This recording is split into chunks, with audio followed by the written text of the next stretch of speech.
الحمدللہ نعبدہ ونستعینہ ونستغفرہ ونعوذ باللہ من شرور انفسنا ومن سیئات اعمالنا من یہد اللہ فلا مضل لہ ومن یضلل فلا ہادی لہ اما بعد اعوذ باللہ من الشیطان الرجیم بسم اللہ الرحمن الرحیم لقد خلقنا الانسان فی احسن تقویم صدق اللہ العظیم۔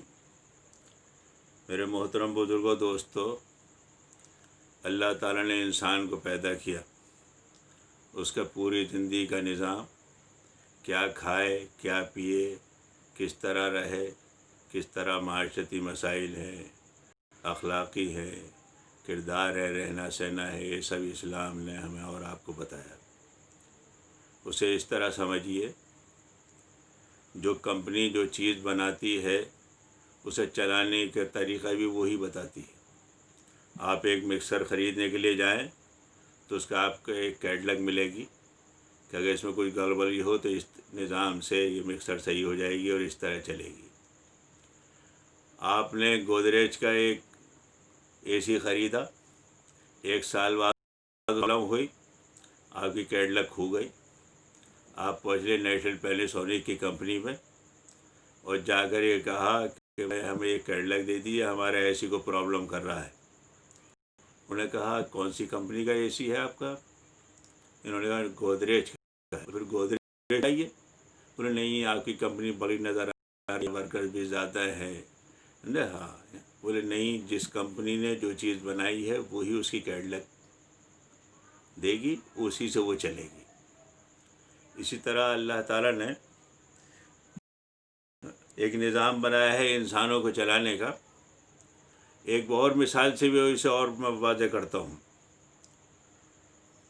اگر یہ تو چھوٹی موٹی مشینری ہوتی، اگر آپ کوئی بڑا پلانٹ لگائیں، کوئی پریس لگائیں یا کوئی بڑا پلانٹ لگائیں تو کمپنی صرف یہ نہیں کرتی ہے کیٹلاگ دے دے آپ کو، ایک ماہر انجینئر بھی آتا ہے، وہ آتا ہے اس طرح فاؤنڈیشن ہونا چاہیے، مشین کو فٹنگ کراتا ہے، یہاں پر سرکولیشن پانی کا رہے گا، یہاں پر فیل بیلٹ چلے گی، یہاں پر پٹا چلے گا، 2 فیز یہاں پر چلے گا، 3 فیز لائٹ یہاں پر چلے گی، تمام کی تمام چیز وہ انجینئر وہ بتاتا ہے۔ اور جب مشین چلنے لگتی ہے اور اپنا کام کرنے لگتی ہے تو موجودہ مستریوں کو وہ سمجھاتا ہے کہ اگر یہاں پر کوئی پرابلم ہو تو یہ سلوشن ہے، یہ سلوشن ہے، اس بک میں یہ لکھا ہوا ہے، یہاں کوئی پرابلم ہو تو یہ انسٹالیشن کے لیے آدمی آتا ہے، انجینئر آتا ہے اس کی فٹنگ کے لیے۔ اسی طرح اللہ تعالیٰ نے انسان جیسی ٹپیکل مشین بنائی، اس کے چلانے کے لیے ایک کیٹلاگ بنائی، قرآن کریم، اور اسے سمجھانے کے لیے اللہ تعالیٰ نے سیدنا محمد صلی اللہ علیہ وسلم کو بھیجا۔ تو 23 سال تک اس قرآن کو آپ نے سمجھایا کہ یہاں کوئی پرابلم ہو تو یہ ہے، اس کا مسئلہ یہ ہے، اس کا مسئلہ یہ ہے، اور وہ سمجھا کر دنیا سے رخصت ہو گئے۔ اب ہمارے لیے پوری زندگی میں جو لائحہ عمل ہے وہ قرآن ہے، اور قرآن کو سامنے رکھ کر ہمیں آپ کو زندگی گزارنی ہے، اور اسی کیٹلاگ کو سامنے رکھ کر جگہ جگہ پریشانی آئی۔ صحابہ کرام کو اہل زبان تھے لیکن وہ قرآن کو نہیں سمجھ سکے جب تک کہ رسول اللہ نے اس کی تشریح نہیں کر دی۔ بہت سی مثالیں ہو سکتی ہیں اس کے، لیکن صرف ایک مثال میں آپ کو دے دیتا ہوں۔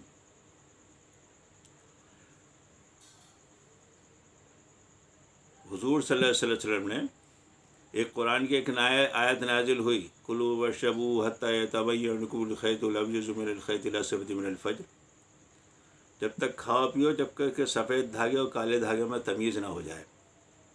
عدی بن حاتم ایک صحابی ہیں، مشہور سخی آدم تائی کے بیٹے۔ ایک مرتبہ ان کے بارے میں رسول اللہ صلی اللہ علیہ وسلم کو معلوم ہوا کہ وہ سحری کا کافی وقت گزر جاتا اور سحری کھاتے رہتے ہوں۔ اس زمانے میں گھڑیاں نہیں ہوا کرتی تھیں، سائرن نہیں بجا کرتے تھے، مسجدوں میں لاؤڈ اسپیکر سے اذان نہیں ہوا کرتی تھی، وہ کھاتے رہا کرتے تھے۔ ایک مرتبہ رسول اللہ نے انہیں بلایا اور پوچھا کہ عدی تمہارا سحری کا کیا نظام ہے؟ بولے میں نے قرآن میں پڑھا ہے کلوا واشربوا حتی یتبین لکم الخیط الابیض من الخیط، جب تک کہ سفید دھاگے اور کالے دھاگے میں تمیز نہ ہو جائے جب تک کھاتے رہو۔ خیط عربی میں دھاگے کو کہتے ہیں، خیط سوئی کو کہتے ہیں، خیاط درزی کو کہتے ہیں۔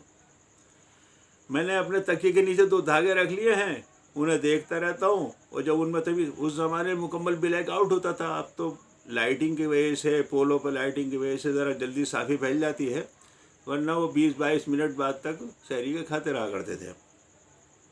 آپ صلی اللہ علیہ وسلم نے ان سے فرمایا، سنو عدی، اس سے تمہارے تکیے کے نہیں ہے، اس سے افق میں چھانے والی دھاری ہیں، جدھر سورج نکلتا ہے ادھر کالی دھاری پہ جب سفید دھاری چاہے گے تب تک تم سحری کھاتے رہو۔ اور مذاق کا فرمایا، عدی ان وسادک لعریض، اے عدی تمہارا تکیہ تو بہت ہی بڑا ہے، افق میں چھانے والی دونوں دھاریاں گئی، اتنا بڑا تکیہ ہے تمہارا۔ ہوا مفہوم باری تعالیٰ، قرآن کے مفہوم کو جب تک کہ رسول اللہ نے تشریح نہیں کر دی، وہ صحابہ کرام جو اہل زبان تھے وہ بھی اسے نہیں سمجھ سکے جب تک کہ رسول اللہ نے اس کی تشریح نہیں کر دی۔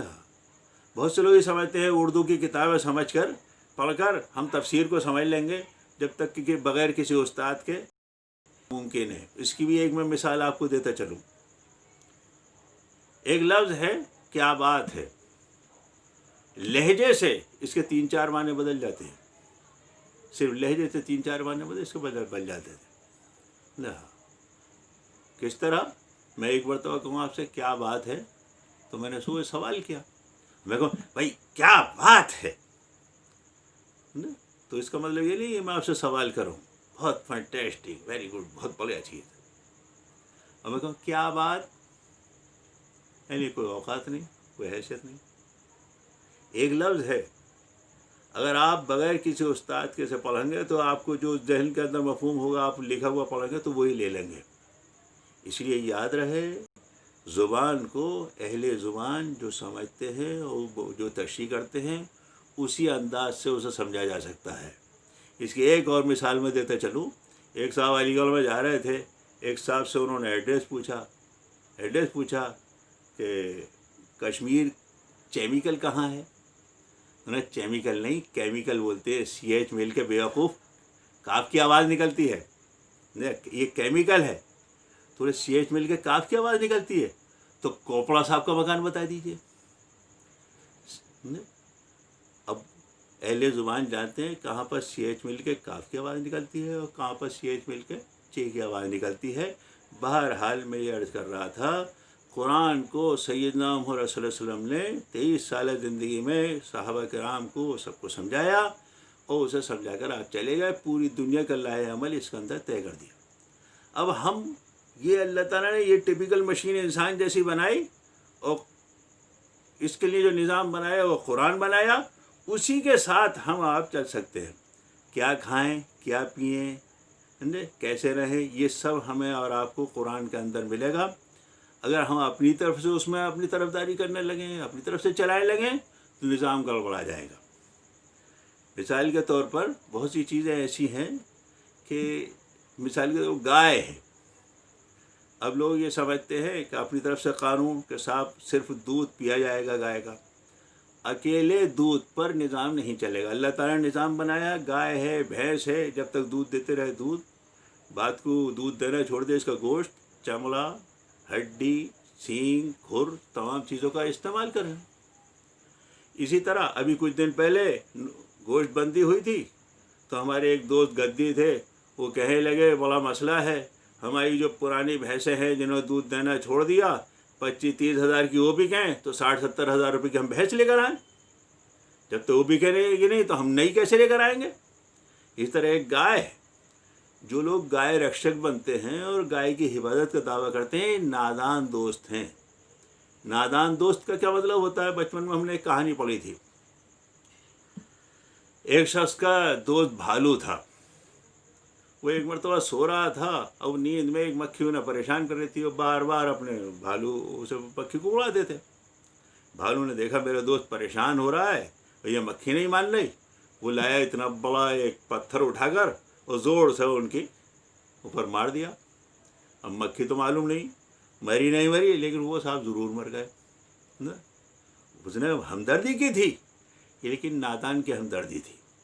آج جو لوگ گائے کے ساتھ ہمدردی کرنا چاہتے ہیں اور ان کے نادان دوست ہیں، یہ بات ذہن کے اندر ہے، دنیا میں جو چیز استعمال ہوتی ہے، اس میں برکت ہوتی ہے، وہ پھلتی پھولتی ہے، اور جس چیز کا استعمال نہیں رہتا وہ چیز ختم ہو جاتی ہے۔ اس کی میں ایک مثال سے سمجھاتا ہوں۔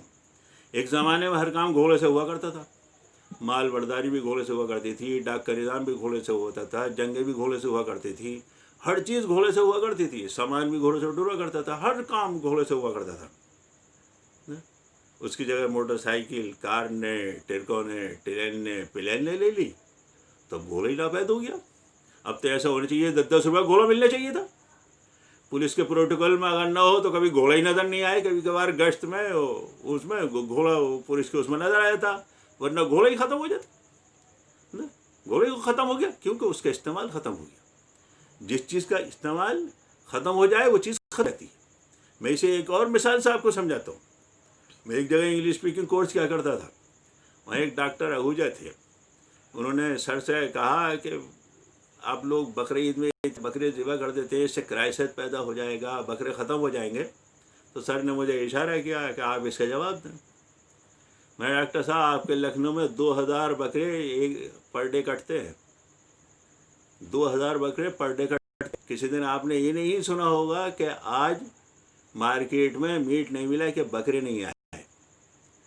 ایک بکری 5 مہینے 5 دن میں 2 بچے دیتی ہے، اور اتنے ہی دن میں ایک کتیا 9 پلے دیتی ہے، 9 پلے دیتی ہے۔ 2000 بکرے روزانہ کٹتے ہیں۔ اگر آپ نے کتنے نہیں سنا ہوگا کہ آج میٹ کیوں نہیں ملا، بکرے نہیں آئے، لیکن آپ 50 کتے روزانہ مارنا شروع کر دیں، 50 کتے آپ روزانہ مارنا شروع کر دیں، تو آپ کو ایک ہفتے بعد لکھنؤ میں کتا نہیں ملے گا۔ کیوں؟ حلال میں برکت ہوتی ہے۔ ایک مثال اور سمجھیے، 9 مہینے 9 دن میں ایک نیل گائے 2 بچے دیتی ہے، 5 مہینے 5 دن میں ایک شیرنی جو ہے 5 بچے دیتی ہے۔ نیل گائے کو انسان بھی کھاتے ہیں، شیر بھی کھاتے ہیں، تیندوے بھی کھاتے ہیں، بھیڑیے بھی کھاتے ہیں، سب لوگ کھاتے ہیں۔ لیکن نیل گائے کے بارے میں یہ ہے، جب سے شکار بند کیا ہے کہ آتنک مچا رکھا ہے انہوں نے، فصلیں برباد کر رہی ہیں، اور شیروں کے بارے میں ان کی نسل ختم ہو رہی ہے، ان کی نسل ختم ہو رہی ہے۔ معلوم ہوا حلال چیز میں برکت ہوتی ہے، حرام چیز میں برکت نہیں ہوا کرتی، حرام چیز میں برکت نہیں ہوا کرتی۔ اسی طرح اگر آپ یہ چاہیں کہ گائے کو آپ صرف دودھ کی بنیاد پر، تو 2-2-4 کی طرح میں آپ کو کیلکولیشن کر کے بتاتا ہوں، صرف دودھ کی بنیاد پر آپ گائے نہیں پال سکتے۔ اور یہ طالب علم یہاں پر سمجھا رہا ہے آپ کو اور بتا رہا ہے کہ 20 سال بعد اگر یہی آپ کا نظام رہا تو 20 سال بعد گائے کو آپ کے بچے زو میں عجائب گھر میں جا کے دیکھیں گے، کہیں گائے نہیں ملے گی آپ کو۔ 2-4 کی طرح آپ سمجھ لیجئے اسے۔ ایک گائے کو آپ 4 سال پالیں گے تو بچہ دینے کے قابل ہوگی، اس کے بعد 9 مہینے آپ پالیں گے تو وہ بچہ دے گی۔ وہ کہ آپ نے 57 مہینے جب آپ گائے پالی تو اس نے پہلی مرتبہ بچہ دیا۔ ایک پوری زندگی میں گائے 5 مرتبہ بچے دیتی ہے، یہ میں بتا رہا ہوں، ورنہ گوگل پہ آپ سرچ کریں گے تو 4 ہی مرتبہ لکھا ہوا ہے، لیکن میں احتیاطاً 5 مرتبہ بتا رہا ہوں۔ میں اس وجہ سے بتا رہا ہوں، میں نے گائے پالی ہے۔ عربی کا ایک محاورہ ہے، سلیل مجرب ولا تسلیل حکیم، تجربے والے سے پوچھا کرو، حکیم سے مت پوچھا کرو۔ میں نے 3 گائیں اور 5 بھینسیں ایک ساتھ پالی ہیں، یہ تجربے کی روشنی میں آپ کو بتا رہا ہوں۔ ایک گائے 5 مرتبہ بچہ دیتی ہے پوری زندگی میں، اور ہر پیریڈ میں وہ 7 مہینے دودھ دیتی ہے، تو گویا کہ ایک گائے پوری زندگی میں 35 مہینے دودھ دیتی ہے۔ 35 مہینے دودھ دیتی ہے ایک گائے پوری زندگی میں۔ 35 مہینے اگر 5 کلو دودھ روزانہ ایوریج اس کا مان لیں، 5 کلو۔ میں انڈین گائے کی بات کر رہا ہوں، جرسی گائے کی بات نہیں کر رہا جو 30-40 لیٹر دیتی ہے، اس کی بات نہیں کر رہا، کیونکہ اس کا خرچہ ہی بڑا ہے۔ اگر آپ 5 کلو مان لیں میکزیمم، درمیانی اس سے بھی اگر آپ مان لیں 5 کلو اس کا دودھ، تو 5250 لیٹر دودھ ہوگا۔ 5250 لیٹر دودھ پوری 35 مہینے میں وہ گائے نے دیے آپ کو، جس کی اگر 40 روپے سے لگائیں تو جس کی قیمت 2,10,000 روپے بنے گی، 2,10,000 روپے جس کی قیمت بنے گی۔ اور آپ گوگل پر سرچ کریں گائے کی عمر کتنی ہوتی ہے، 26 سال۔ 26 سال۔ اگر آپ 100 روپے روز بھی گائے کا آپ خرچہ لگائیں گے، 9,49,000 روپے آپ کو گائے کے کھلانے میں خرچ آئیں گے 26 سال میں۔ اور اگر اسے ڈیوائڈ کریں آپ دودھ کے اوپر تو آپ کو 1 کلو دودھ 180 روپے 75 پیسے کا پڑے گا. دنیا میں کوئی مائی کا لال اتنی قیمت پر گائے کو نہیں پالے گا، گائے کو نہیں پالے گا. آپ دیکھ رہے ہیں لوگوں نے گائے خریدنی چھوڑ دی، اور جن کے پاس ہیں وہ باہر انہوں نے چھوڑ دی، جس سے مسئلہ پیدا ہو رہا ہے. کھیتوں کے اندر مسئلہ پیدا ہو رہا ہے، کسانوں کو مار رہے ہیں، سانڈ مار رہے ہیں انسانوں کو، کیونکہ انہیں کھانے کو نہیں مل رہا. تو جو لوگ اگر یہ سمجھتے ہیں کہ وہ صرف دودھ کے بنیاد پر دودھ کو، میری تو درخواست ہے مسلمانوں سے، بالکل گائے نہ کھائیں، بالکل گائے نہیں کھائیں. ہاں میں اسے حرام نہیں بتا رہا، ایک حلال چیز کو حرام نہیں کہوں گا میں، لیکن بالکل نہیں کھائیں. ان لوگوں کو معلوم ہو جائے گا. اور میں تو کہتا ہوں جہاں پر آندھرا پردیش میں اور کلکتے میں گائے کھلی ہوئی وہاں بھی بند کر دیں. دعویٰ ہے اس سے 20 سال سے پہلی، ورنہ 20 سال کے اندر آپ کے بچوں کو زو میں آپ گائے دکھائیں گے. پھر یہ ہٹ دھرمی ہے، ایسا نہیں ہے. ہندو مذہب میں بھی یہ آج کل کیوں ہے، ہندو مذہب میں بھی گائے کی ہمیشہ بلی چڑھائی گئی ہے، گائے کھائی گئی ہے. میں آپ کو کچھ ہندو مذہب کی کتابوں کا حوالہ دے کر آپ کو یہ سمجھانے کی کوشش کرتا ہوں. ہندوازم کی مذہبی کتابیں وید اور شاستر دیکھنے سے پتہ چلتا ہے قدیم زمانے میں ہندوؤں کے باپ دادوں کو قربانی کی رسم جاری تھی، اور اونٹ کے علاوہ گائے، بیل، بھینسا، بکرا، بکری، ہرن، مینڈھا، گھوڑا اور انسان تک کی قربانی کا حکم ان کے ویدوں سے ملتا ہے. دیوی دیوتاؤں کو خوش کرنے کے لیے قربانی بھیٹ کے علاوہ قربانی کا گوشت کھانے کا بھی ذکر ملتا ہے. یجروید کے 13 برہمن 658 مکیہ ستس یعنی ادنا قربانی کے عنوان پہ قربانی کرنے کی ہدایت ہوتی ہے. ایک بونا بیل وشنو کے لیے، ایک کنڈلا سانڈ جس کے ماتھے پر سفید ٹیکا ہو بھگوان اندر کے لیے کیونکہ قربانی کا بانی ہے، ایک موٹی ٹانگوں والی گائے اسی اندر کے لیے، بانج گائے وشنو کے لیے وغیرہ قربانی کرنا ہے. اس لیے اور ویسے بھی ہندو یونیورسٹی کے پروفیسر لکھتے ہیں کہ صرف 7 قسم کی گایوں میں سے ایک گائے جو ہے جس کے سینگ سیدھے ہوتے ہیں اس کے بارے میں کچھ ملتا ہے، یہ کچھ دھارمک ہے، ورنہ اور گایوں پر کہنا ہے تو ہٹ دھرمی ہے، ان کے اوپر پابندی لگانا. میں بالکل مسلمانوں سے مشورہ دیتا ہوں کہ بالکل گائے نہیں کھائیں. انہیں معلوم ہو جائے گا انہیں ماتا جی پھر دکھاوے کی ماتا جی ہے، دکھانے کی ماتا جی ہے. میں نے 10 مرتبہ دیکھا ہے بڑے بڑے تلک دھاری ہندو گائے نے بازار میں ان کی دال کی بوری پہ منہ مارا تو ڈنڈے سے مار رہے ہیں. کیا بھائی آپ ماتا جی کو اسی طرح مارتے ہیں؟ آپ نے دودھ دیا اور وہ رات کو جاڑوں میں سڑکوں پہ چھوڑ دیا. یہ ماتا جی کے ساتھ سلوک ہے آپ کا. یہ سب ڈھونگ ہے اور یہ چیز چلنے والی نہیں ہے. نیچر سے فطرت سے جو سب انسان ٹکرائے گا وہ چورم چور ہو جائے گا. وہ نظام نہیں چل سکتا. نظام وہی چلے گا جس نے پیدا کرنے والے نے جو نظام بنایا ہے. اس نے نظام بنایا ہے آپ جب تک گائے کو دودھ دے رہی ہے دودھ پیجئے اور اس کے بعد اس کا چمڑا، ہڈی، سب سینگ، کھر سب استعمال کیجئے.